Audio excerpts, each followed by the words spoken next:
You've shared your genius marketing with me. You certify people on becoming, financially free and successful with marketing. I've, shared with you some of my stuff on the mindset, but I want to go back. I want to go back to your childhood and maybe the environment that you were born into. Talk to me there, and then we'll take them, from the past to the present, the reality to the fantasy. Yeah. So born and raised in San Diego. So is my family. But Southeast San Diego. So it's a little bit different. When people think San Diego, they think beaches, La Jolla, and all the good stuff. Rancho Santa Fe. But no, this is Southeast San Diego. And so it was the hood of San Diego. And my parents both grew up on welfare. My mom's one of 13. So Wow. imagine my grandma's house in Southeast San Diego, all the functions are there. So it was very family. We were tight knitted, and that helped us. But at the same time, it also was kind of the challenge, because you love your family, you want to be there, but half are addicted to drugs. My grandfather was murdered. My uncle was murdered. My grandfather, gambling debt, came to his house, opened the door, middle of the night, took him to a park, shot him. My uncle, bad drug deal, right? And you see these things, it was all over the news. And so as much as you love your family, it also was the how do you be there for people, but yet still keep your distance? And it was just a lot to take in as a kid.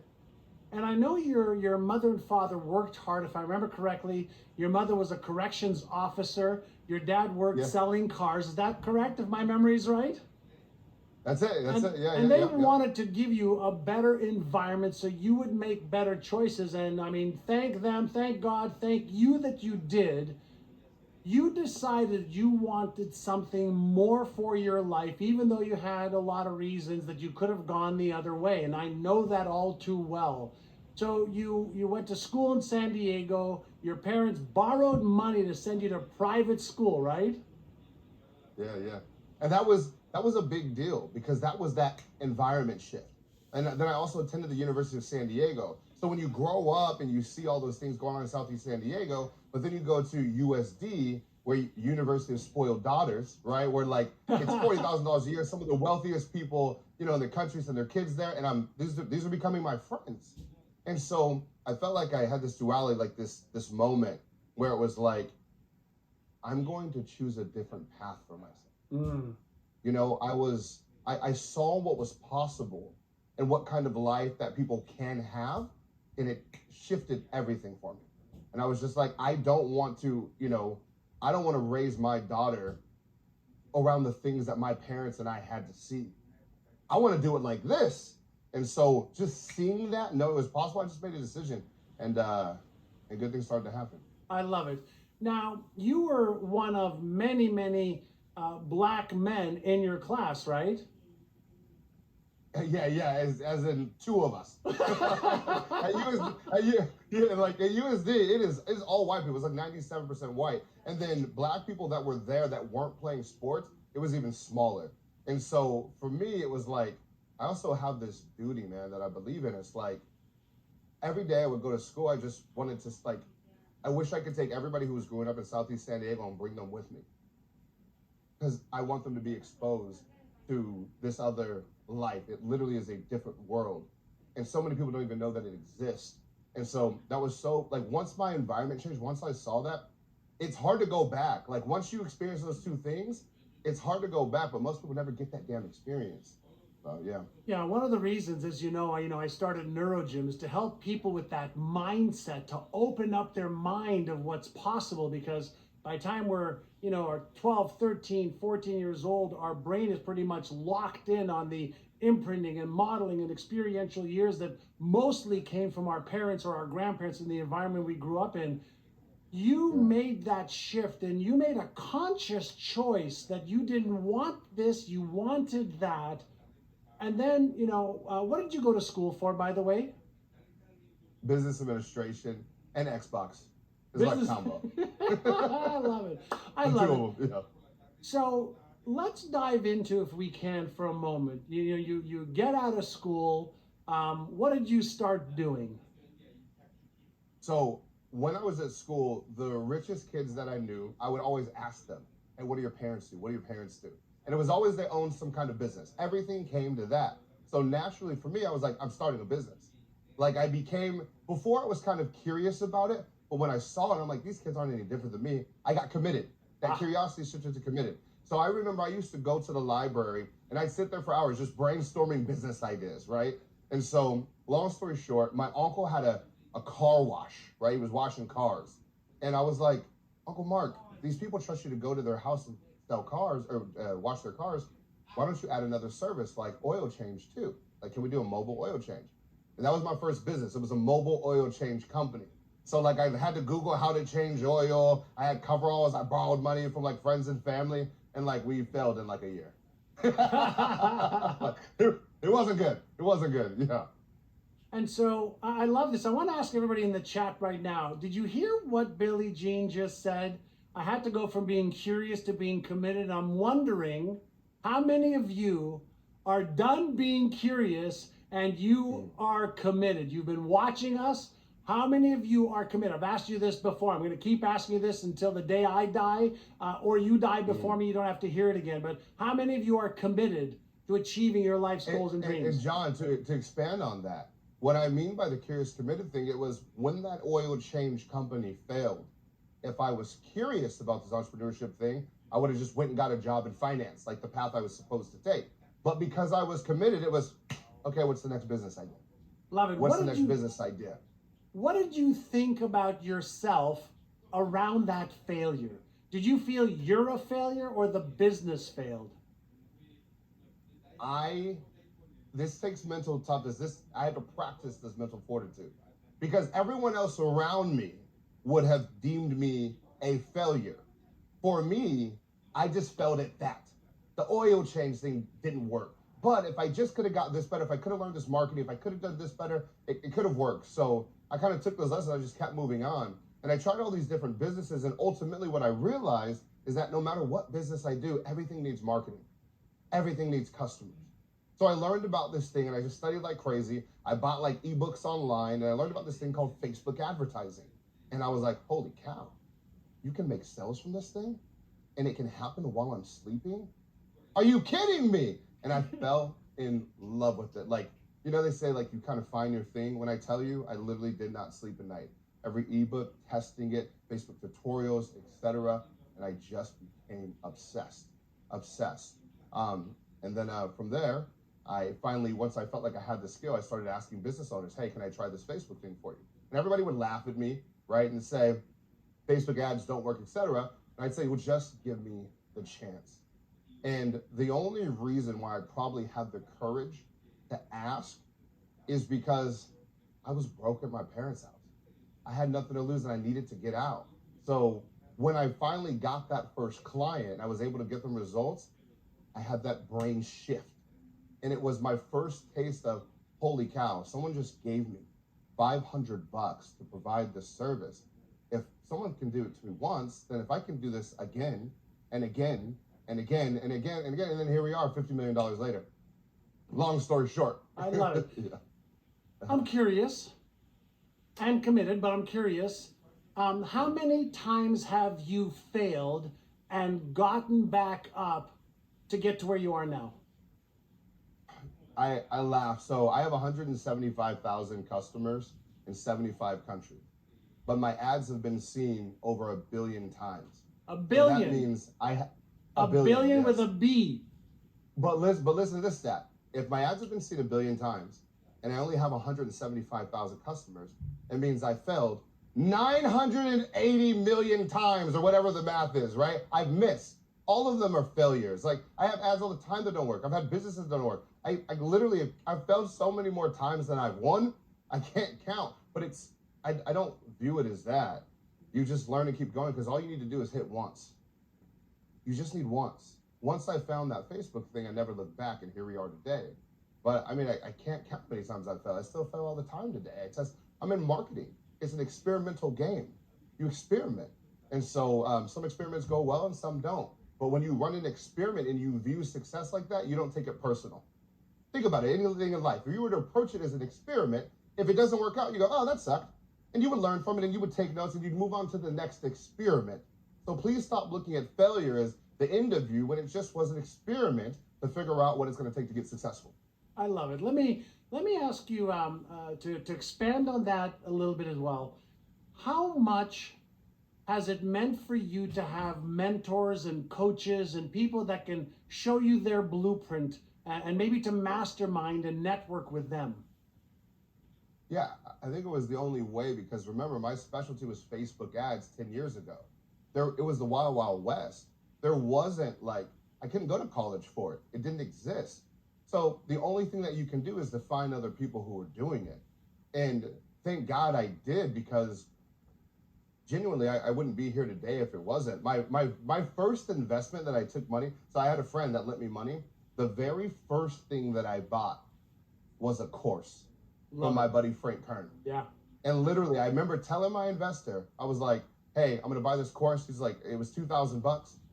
And I was like, he's like, what'd you do with the money? I was like, I bought a course. He said, Billy, I just let you borrow $20,000 and you already used $2,000 on a freaking course. Are you crazy? This is the stupidest thing you could ever do. And he was pissed. And I was just like, dude, how am I going to grow your money if I don't know what the hell I'm doing, if I'm just guessing? So anyways, I invested into the course and then I invested into a mastermind. And that's how I learned all this stuff. Without those, I can tell you with certainty, I would not have gotten here. I wouldn't have. It wouldn't happen. So I'm hearing a couple of things. Number one, you really worked on your mindset. Number two, you upgraded your skill set. And then let's talk about... Wait, you're going that too, John, with the mindset, just to sprinkle in there even more, is everything shifted for me while I was going through that phase of finding my thing. Meaning, I didn't listen to, the same music I was listening to before. That was now podcast and finding experts and learning. So when we're talking about environment, it wasn't just leaving Southeast San Diego to go to the University of San Diego, changing my physical location. It was also changing the environment in here. Literally, all of my inputs changed. The people I was talking to, nothing was the same, completely unrecognizable. And that's when the results were unrecognizable from what I was getting prior to. I love it. So you worked on mindset, upgraded skill set. And then I know, just because I know you, you're an action taker. And anybody who's had their ads seen 1 billion times and doesn't give a flying S or shit that, you failed 998 million times, you're looking for the small percentage of times that you do win, and then you just keep learning and taking action. Why do you think so many people have such a hard time with failing or with how they will look being embarrassed or ashamed or ridiculed or judged because they make a mistake? How do you deal with that? I think a lot of it for most people is just that fear of what are they going to say. And honestly, the easiest way to get out of that is to, and it's hard to do, but it's the simplest way, is to change who you're hanging out with. Because you'll notice anybody who's ever clowning you, making fun of you, belittling you, talking behind your back, they're almost never doing better than you. The people at the top, whenever you meet really successful people, they're always helpful. They want you to do well. How can I serve you? How can I do this? And so the second, for example, if you fail, and the immediate feedback that you're getting is people laughing at you, someone talking your shit or whispering things under your breath, you're hanging out with the wrong people. Agreed. If I failed in front of you, John, and I was trying to do something, you wouldn't beat me up. You'd give me tips on how to do it. And that's what's so important about surrounding yourself with that group, and surrounding yourself with mentors. I think that's it. It's just eliminate those conversations. Protect your brain. Protect your brain at all costs. And the ones that usually are attacking it are the people that you love. Yeah, I agree with you. And part of the challenge, right, is we develop these limiting beliefs. We've talked about that today. We develop this self-image that I'm not good enough, not smart enough, not worthy of this. We develop, these fears around failure. And all of it is constructs from our childhood, constructs about what others have said about us or what we've said about ourselves that isn't true. So when we change the outer environment, we change the inner environment. And yes, we have to upgrade our skills. We need to know what the F to do, as you would say. And then we need to take action, even if it's imperfect action, right? So for me, imperfect action is literally everything. Because if you're not taking action, you can't get a new result. And even if you, let's take business, even if you do something and it just generates one sale, $5, $10, $20, it's giving your brain a new expectation, an expectation that winning is actually possible. And you can't get that new expectation if all you're doing is thinking. You go to all the webinars, you go to the Brainathon, and all you do is think. All you do is study. All you do is take notes. But taking notes and studying and learning more doesn't pay the bills. Somebody is depending on you, and the only way to help them is by doing. Enough studying, enough of all that. Take action, and take action that's been tried and true and that's been tested. In other words, people that have already done it. Follow a blueprint and just go. Just freaking go. Stop thinking. Hey, here's one for the Brainathon. Stop thinking. Everybody here, stop thinking. Just do it. I love it. You know what's interesting is my first mentor helped me make hundreds of thousands of dollars, but my second mentor, by not working any harder, helped me make millions of dollars. Do you know how? He was one of the leading experts in the world on franchising and is the most successful sub-franchisor in the world. And he said, John, Wow. Leverage is all about systems. Highly successful people have processes and systems that have been tried and true. And when you just apply the systems, you have leverage. And when you have leverage, you can multiply your personal effectiveness 10x, 50x, 100x. So instead of trying to figure out the blueprint, this is why people pay so much money for franchises, because somebody's already paid the price for getting the blueprint. And so, Mr. Billy Gene, there's somebody watching right now that may be thinking about participating in our Winning Game of Money brain training and coaching program, which you have seen in the past. What would you suggest to that guy who's watching you right now, or that gal, about should I do it, shouldn't I? I'm scared. Will it work for me? What do you tell that person? To stop asking yourself questions like that, because those are questions of someone who is just curious about something. Yeah, I wonder, can that work for me? How about this? Let's change our brain and change our self-talk right now. Type this in the chat right now. I am going to make this work. I am choosing to make this work. Everyone right now in the chat, type that. I am choosing to make this work. Now we're going to type one more thing. I am committing to making this work. I am committing to making this work. Because that's when you can. Business is the greatest sport in the world because you can only fail if you period. But same goes with relationships, life, health, whatever it is. And so if you have an opportunity right now to get a blueprint from someone like John, because it just works. It just works. It just works. So just do it. That's my advice. Just do it. Like, you're going, like, oh, it's so scary. Yeah, it is. Do it anyway. Do it anyway. I love it. Everyone, give it up in the chat for Mr. Billy Gene Shaw. We'll make sure that you all know how to get a hold of him. He is brilliant at what he does, but more than just brilliant at what he does in business and helping small business owners grow, he's got the biggest, most genuine heart because he really cares. And he's doing this to help you overcome any of your obstacles, help you eliminate your excuses, your stories, and your reasons why you can't or shouldn't, or maybe why it won't work for you, so that you can become unstoppable and be limitless. John, can I throw in one more thing for them too? Go. Leave with this. The word, type this word in the chat for me too. The word specifically is duty. Is what? So for me, as duty. Duty. D-U-T-Y. Duty. Type duty in the chat. Because some of you are doing this for yourself, and we all are. There's an extent of that. But some of us have a duty to do it for others. Like for me as a black male, and a lot of people looking up to me, I eliminate the choice. I'm doing this because somebody else is depending on it. Somebody else in Southeast San Diego who is feeling hopeless can see my story, get inspired, and then choose to have that same kind of commitment. And so it's duty. It's duty. Like if you're on the fence, you have a duty to do it. And when you realize it's bigger than you, you stop asking yourself, oh, should I do this? No, I have a duty to do this. I'm signing up, and you move forward. You got a duty to execute. People are depending. So, love you. I love you. Love you too, brother. And everybody, give it up for Mr. Billie Jean Shaw in the chat. Mr. Billie Jean, a big clap for you from me. I appreciate you. I love you. And everyone, give it up for him in the chat. Thank you.